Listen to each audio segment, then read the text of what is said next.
As we get into tonight, I want to just start, guys, to tell you a little bit about my recent experience over the past about 36 hours with Chris. I did learn in the confines of our church van that the power of deodorant cannot be overstated. And it's important when you are in a van that doesn't have working air conditioning that everybody understands how important deodorant is. So we had a good time. From here, when we left from here, it was me, Chris, and the pastor at Woodland Hills Church of Christ, David Clinkscales, Pastor Rob Ricksecker, who preaches at a church in Urbandale, and then we drove out to Illinois. We picked up my father-in-law in Kewanee, Illinois, left from there to drove to southern Ohio and crashed at my uncle's church. He preaches in a church in Rainsboro, Ohio. It's Rainsboro Church of Christ. And the big thing in Rainsboro is about 2 years ago, they built a gas station. And so that just tells you everything that you need to know right there. And there is no traffic light or anything like that. There's, I think there is a stop sign. It actually made Moines look like a private city. Yes, it did. It did. So, but we stayed the night. We got there very late, actually. Stayed the night, and then we left at 10 a.m. We had been called, by some people to ask if we could help out with coordinating with Ted Cruz for a a press conference that he was going to have. So we were trying to get to Grayson for that. As we got there, the atmosphere was very circus-like. The Westboro Baptist people were there with all of their signs, and it's really, really hard. The Westboro Baptist Church people were protesting the church people that were there to support the Christian lady that was jailed. So I think since their leader has died, Fred Phelps, they're confused. They need some direction.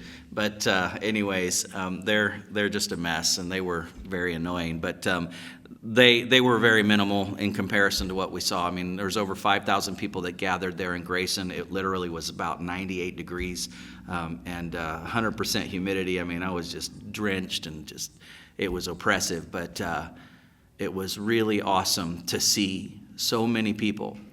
Signs all around. People, Illinois for Kim, Alabama for Kim, California for Kim, South Carolina for Kim.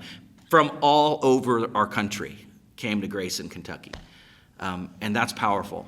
That's really, really impressive to me to know that, sometimes in these issues, it seems like nobody really cares, but that's not true. People do care. And so before we get into that, I just wanted to share with you an update about what the experience was like, what we did, and I was very, very, very much encouraged and very happy. So let's begin this evening. We're going to talk about the existence of God. That's one of the very first questions that I received was about God's existence. And so I want to begin, going into this and teaching this material to you. I debated about whether or not I was going to have PowerPoint, and I can't guarantee that I'll always have that, but tonight I threw something together for this evening, which in and of itself is a miracle. But let's have a couple of scriptures. I want to read these both right hand in hand. Just Genesis 1:1 and then Psalm 14:1. Genesis 1:1 and Psalm 14:1. So if I could get anybody to read those, Genesis 1:1 should be easy for you to find. And Psalm 14:1, please. Just read those two right in succession. I don't care who reads it. Just read it very loudly so that we know that they're read. In the beginning, God created the heavens and the earth. Right. That's it. And then Psalm 14:1. The fool says in his heart, there is no God. They are corrupt. Their deeds are vile. There is no one who does good. So what I want to say as I begin this discussion this evening, that the Bible does not set out to prove the existence of God. And so to ask about, well, what does the Bible say about God's existence even? It doesn't really say anything about it. The Bible begins from the assumption, he does. In fact, the working, operating tenet of Scripture would be, with that last verse, only a fool would question such a thing. And so we're going to kind of work off of that principle. But what I want to do this evening is work through some arguments that hopefully will be something that will help you. But before we kind of launch into this, when you deal with this, I want to remind you of how it is that we human beings deem anything to be reasonable or unreasonable. Human beings compile evidence, human beings consider evidence carefully, and finally human beings make a decision on this or that on the basis of the weight of the evidence. They use their minds. They reason with the evidence. Of course, all of us understand that seldom or if ever in life is anything knowable with absolute certainty. Life just doesn't work that way. For example, when there's any kind of a trial, they would put juries together. They select these people, and when they have this, these juries are given instruction by the judge, and usually he'll have a standard speech that he lays out, and he'll tell them something along these lines, that evidence is going to be presented, and it is your responsibility as jurors in this court to listen carefully in an unbiased fashion to all of the evidence that's going to be laid out before you, and then we want you to go into a deliberation room. And there they are going to assess whether or not the prosecuting attorney presented compelling enough evidence to convict and convince, these jurors beyond a reasonable doubt. Not beyond a shadow of a doubt, but beyond a reasonable doubt, because we have learned in the judicial system that it is unrealistic to expect a prosecuting attorney to prove something beyond the shadow of a doubt. A reasonable doubt is what is required.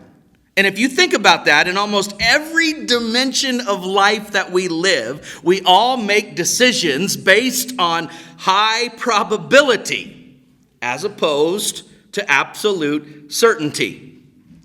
When you get on an airplane and you leave the Des Moines International Airport bound for anywhere, you're not sure if, for one, you're actually going to make it, for two, your bags are going to make it, and when you get there, that everything's going to be okay. You're basing your decision to do that activity on probability. The probability is you most likely are going to get there, and so will your bags, unless you fly certain airlines.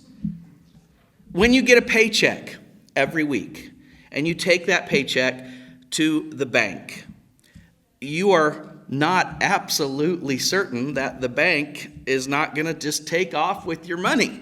You don't really know that they're not going to do that, but you've looked at the financial statements of this bank, and you have deemed that it is sufficiently probable that they're going to take care of the money that you give to them, so you can go ahead and make a deposit into that bank. You weren't absolutely certain, if you're married, about your spouse on your wedding day when you stood up on the stage or the altar before the preacher and you said, "I do." But you went ahead and did it based on sufficient probability and how much you've known this individual, that I believe that it's going to be all right. I believe it's going to turn out okay. You're not absolutely sure that the meal that you eat this evening, if you snack on ice cream or whatever, isn't going to be laced with arsenic. Just think about that for a little bit. All of us live with a measure of uncertainty, and we grow accustomed to that as the path for being reasonable. We make decisions based on probability, factors. Now, we come into this particular topic, to the issue of the existence of God. It needs to be understood as we begin this topic of talking about whether or not does God exist, whether or not does the Bible even prove that God exists. Well, we're not insisting as we begin on absolute proof for the existence of God. What we want to understand is that would always be an unrealistic request and not a reasonable request to make of anybody when you're discussing this particular issue. Life doesn't operate that way, and we don't even place that kind of a burden on the judicial system. So why would we do this in a theological discussion? What is a reasonable request for a person to make is that there is enough evidence or arguments for the existence of God that can be made to tip the scales one way or another, maybe to the point where a person can say, I'm convinced beyond a reasonable doubt that there is indeed a God. Now, if I'm going to be true to my mind, and if I'm going to be a reasonable person, then I need to conclude that based on what I have seen and heard, there is indeed a God. Now, in the time that remains for us this evening, what I'm going to do is I'm going to lay out for you some classical arguments for the existence of God, and then we're going to talk about this afterwards and open it up if you have questions or even just examples out of your own life of where you have had to debate this. Because I can tell you, not debate this, but even just discuss this. I can tell you very recently, I don't know why, but very recently I have had a lot of discussions about the existence of God. And so this is stuff that is healthy for you to be brushed up on and understand. So the first thing that we're going to talk about is the cosmological argument for the existence of God. Now, don't let that word scare you, because it's really intimidating when you see a word like that. Cosmological comes from two different Greek words. Logos, which has several meanings, one of which is reason, and the other word is cosmos, which just means the world. And you put those two words together, cosmological, and it simply refers to the reason for the world, the explanation for the world. There are many variations of this argument, and so the one that I'm going to put forward has three different notions to it. So here's the first part of this, as you write this down, the principle of sufficient reason. And I want you to listen as I work through this, just to hear this kind of lay itself out. If we would walk outside, what would we see when we walk outside? We would see that there are things that actually exist. You would see bushes and grass and trees and birds. Well, the first notion of the cosmological argument for the existence of God wants to ask, why do these things exist? What is the explanation for the existence of these things that I can see? Now stay with me. Suppose for a moment nothing existed. Would nothingness require an explanation? Some of you think we just got into the twilight zone. Well, let me ask the question again. Suppose that nothing exists. Would nothingness require an explanation? No. And I think you get that. But the split second something exists, it requires an explanation. What is the sufficient reason to explain the existence of anything? Here's the second part of it, the principle of contingency. Okay? When we observe that stuff exists, when we observe that there is something, we understand this simple principle. Everything is contingent. Everything seems to depend on something else for its existence. It lacks self-sufficiency. The trees need air and light. The grass needs water and light. They all need something. Animals need food. My kid needs money. Nothing we observe seems to be self-reliant, or here's the word, self-caused. In fact, we rather easily conclude that at a point in time, it didn't exist. And at another point, it's not going to continue to exist. Does that make sense? So here's a bush, and I would say that bush isn't there by itself. It wasn't always there, and it won't always be here. So it's dependent on something. We compare that with your current driver's license picture as opposed to your graduation from high school picture, if you're wondering how to doubt what I'm talking about. So the first notion says some things actually exist, and the minute something exists, we have to ask the reason, why does it exist? And the second notion says that everything that exists seems to be dependent on something else because it seems fragile. It seems like it's fading. Now this leads to the third notion, and here is the reason. What is the explanation? Now let me help you, because I know that this is a lot more philosophical maybe than you were hoping to jump into, and we don't typically go down this road, but I want to stretch your minds with me. I want you to look at this picture.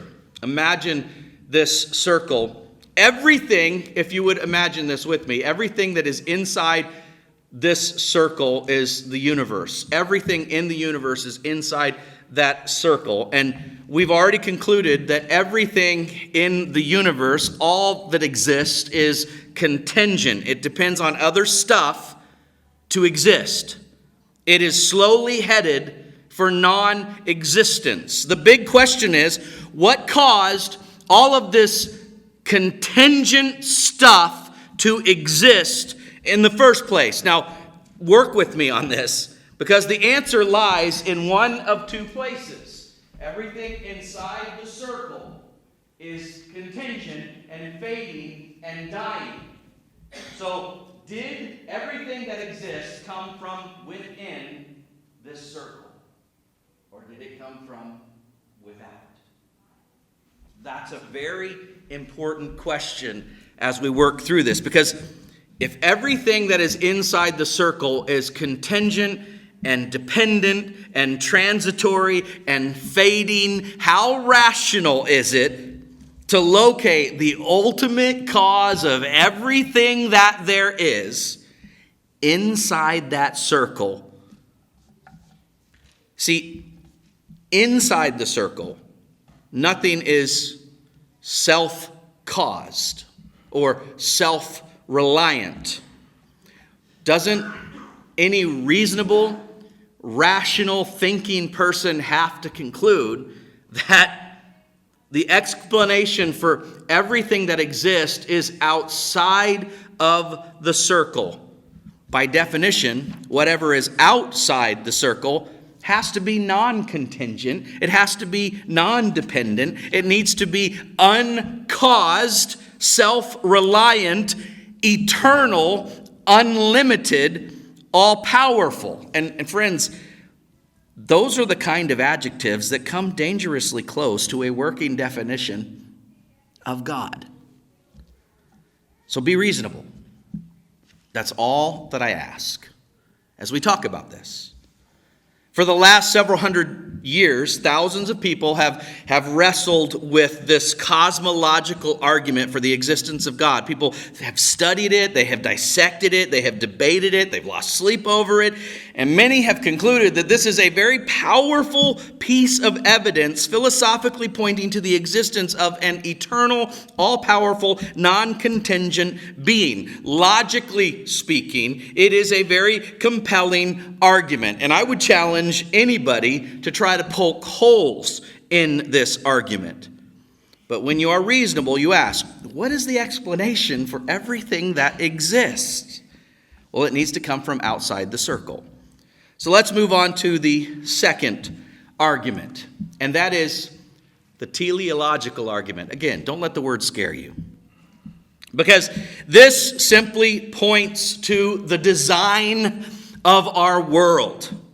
It asks the question, Who is responsible for all of the symmetry that we can readily see in the planet? The coordination, the intricacies of all that we see. Philosopher William Paley said, there simply cannot be a design without a designer.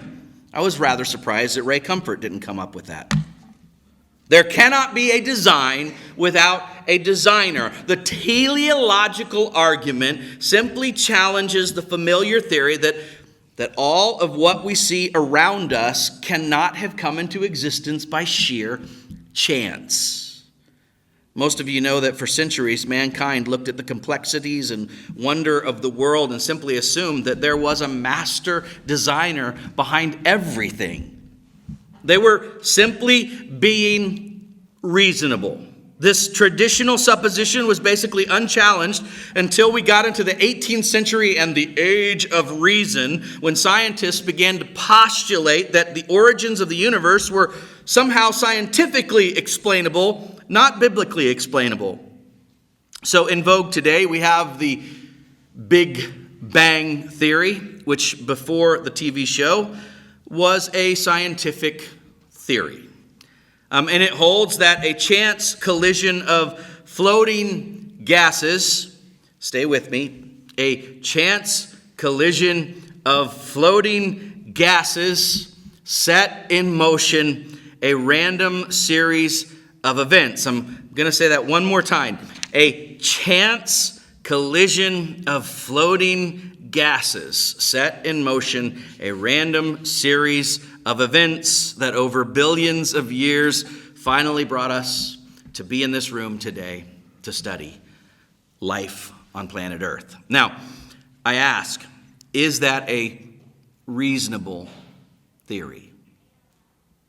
How reasonable is it? No scientist can adequately explain where these gases came from in the first place, and many scientists will blush in embarrassment at the mathematical possibility of a chance collision of gases eventually producing even a single structured molecule, let alone a process as complex as photosynthesis, or a phenomenon as breathtaking as an eagle swooping down out of the air to grab a fish out of a river. The teleological argument basically says the random chance explanation is highly unlikely. It doesn't pass the standard test of reason.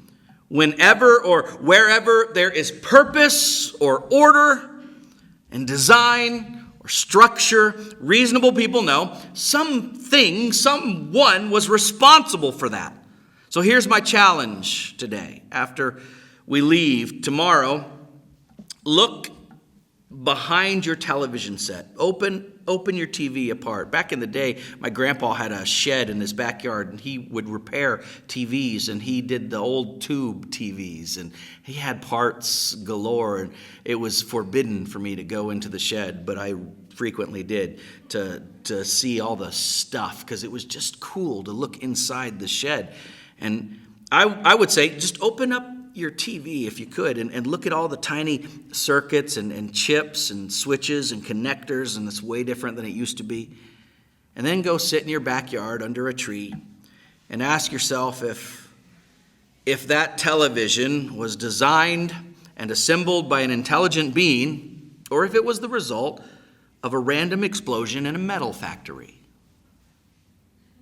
All you need to do is be reasonable. As you leave tonight, if there's still light outside and you drive home and you see the houses that you are on either side of the street as you're driving into your own neighborhood, ask yourself the question as you sit under that same tree, were all of those homes designed by an intelligent designer, or are they the result of a random tornado in some forest close by?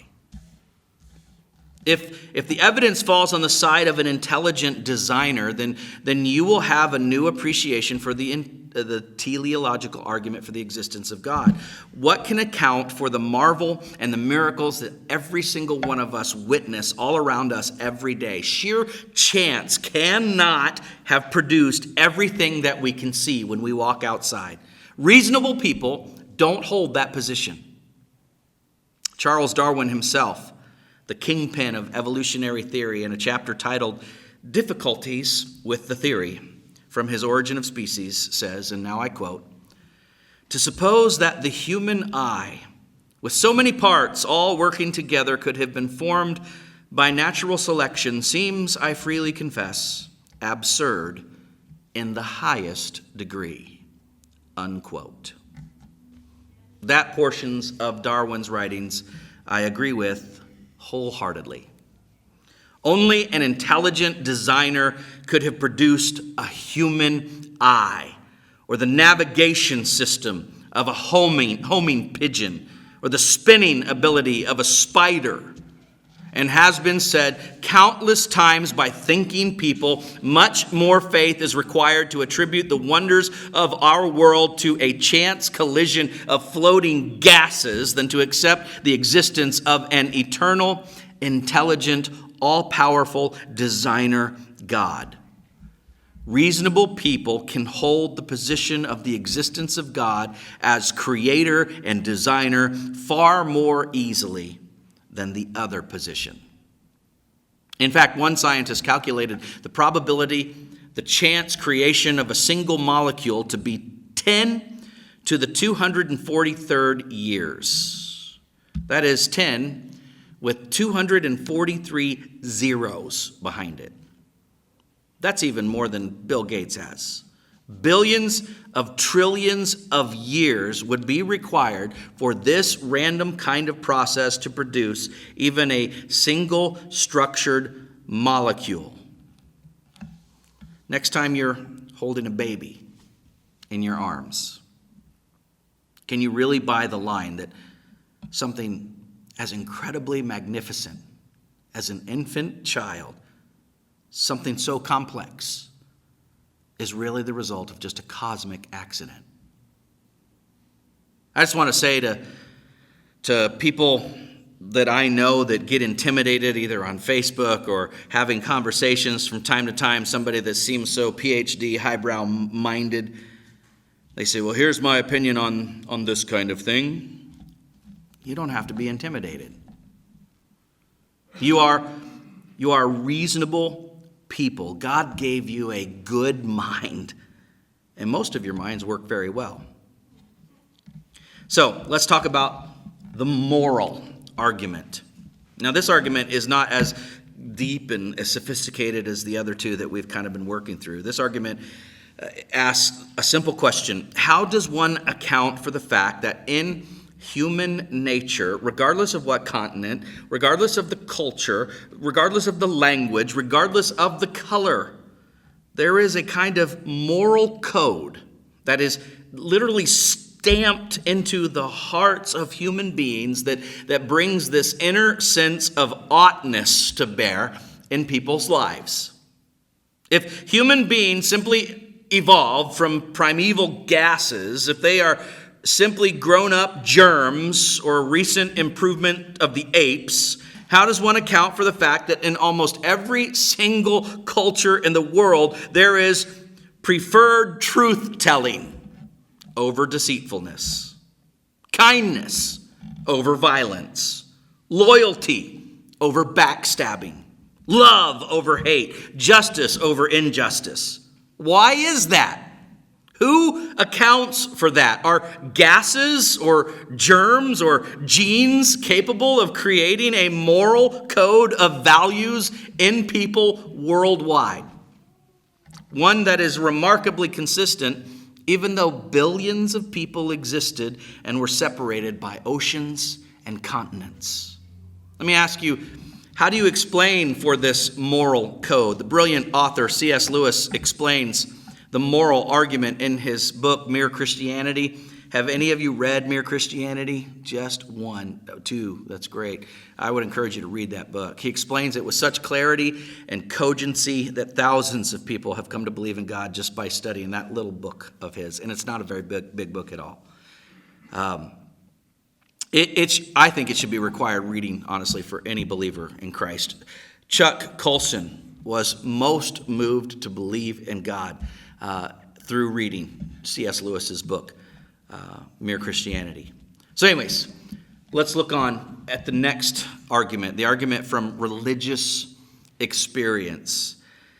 Admittedly, this argument is far from being conclusive in and of itself, but according to the philosopher William Austin, Christian experiences such as feeling and the presence of God being perceived, or receiving guidance from God, or feeling strengthened by God.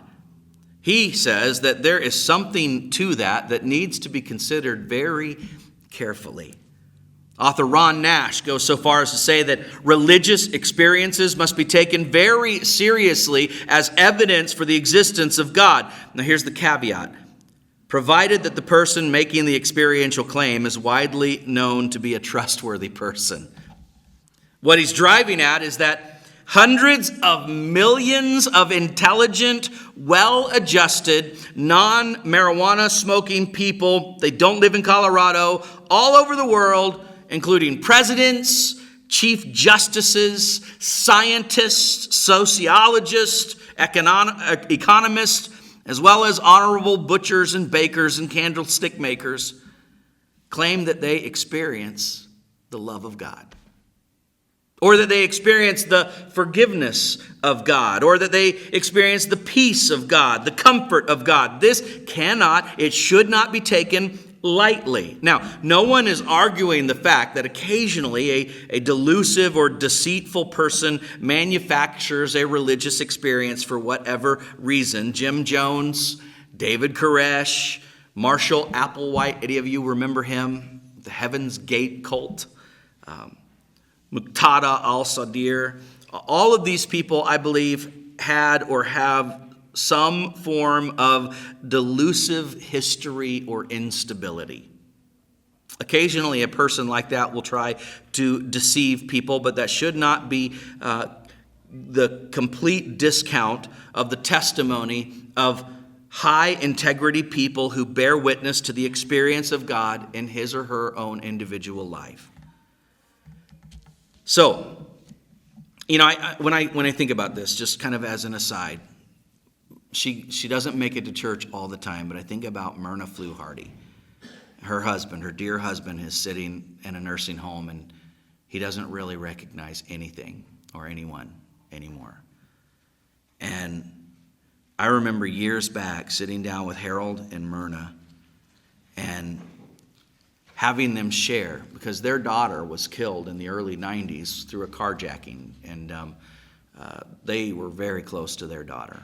And one day, some young punk, just here in Des Moines, stopped her, jumped in her car by gunpoint, made her drive her car all the way out into Nebraska, I believe, and somewhere off the interstate, had her pull her car off the road into the woods and walked her back into the woods. He was 17 years old at the time. And he shot her execution style in the back of the head. And I remember sitting down and just listening to Harold and Myrna tell me how it was that they were able to get through a tragedy like that. Because, it's easy to say, this is what happened, these are the facts. But I'm telling you, you don't know what it is to live through something like that. And to listen to Myrna say that God comforted us. He was present. He gave them the support of his consoling presence when we needed it. And I know that if Harold was able to, because I heard him say this before his mind went dark, he would stand up and he would gladly tell you to the fact that there was, even in the darkest night of his soul, God came near, and he brought a supernatural comfort into their life that was so real. They were not making that up. No, they were not delusive people. They were not hallucinating. It was very real.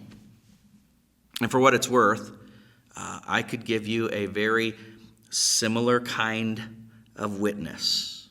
I could easily describe scores of times throughout the course of my own life when God's presence was so real and so unmistakable to me that if someone had come up right afterwards and asked me, is there a God? I would have looked him straight in the eye and I would have said, yes, I just talked to him. I know he's real. He just touched my life. I think most of you would give the exact same witness. And the religious experience just says, how do we account for this? How do we account for the fact that hundreds of millions of people who are not hallucinating, they are not lying, they are not delusive types of people? How is it that so many people experience God? How do you respond to that? Well, that argument simply says that when someone is weighing all of the evidence to determine whether or not God exists, you add the religious experience to the cosmological argument and the teleological argument and the moral argument, and you put all of that on the scales, and then you just watch the scales tip. And if you're reasonable, it's going to tip in favor of the existence of God.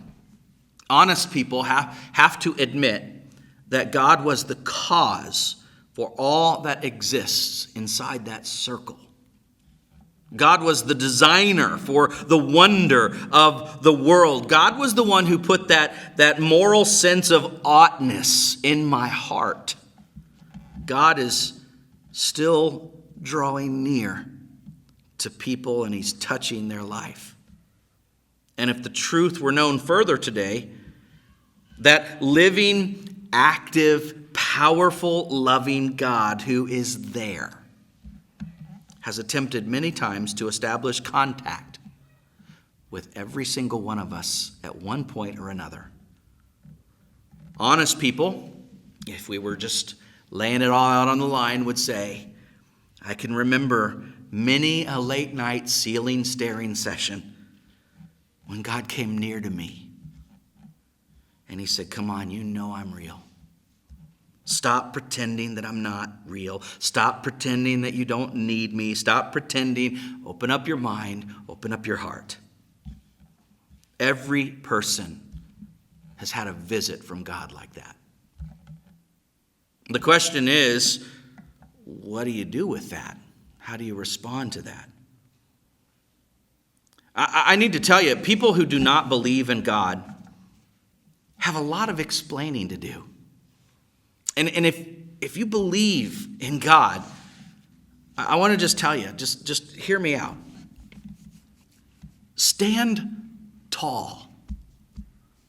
Don't be so easily intimidated by people who push back and say God's stuff is for weak people. There's no rational reason to be associated with that. There's no foundation upon which you can rest solidly in believing in God. As I said, people that don't believe in God have to explain the cosmological argument, the design argument, the moral argument, the argument from religious experience. How do they answer all of that? You can stand tall and you can hold your ground. One last word, if you're still not sure, but you really are wondering, how do I answer my friends? Because all of this stuff, as I laid it out to you, I mean, listen, I don't remember all of it myself. I have to brush up on some of this stuff myself.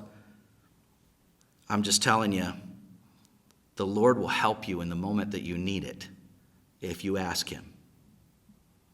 We all need to just be reasonable, because the moment that we become unreasonable, you become very vulnerable, very open to deceitfulness and belief systems that can lead you very far from the path that you intend to be on, and you can even jeopardize your eternity.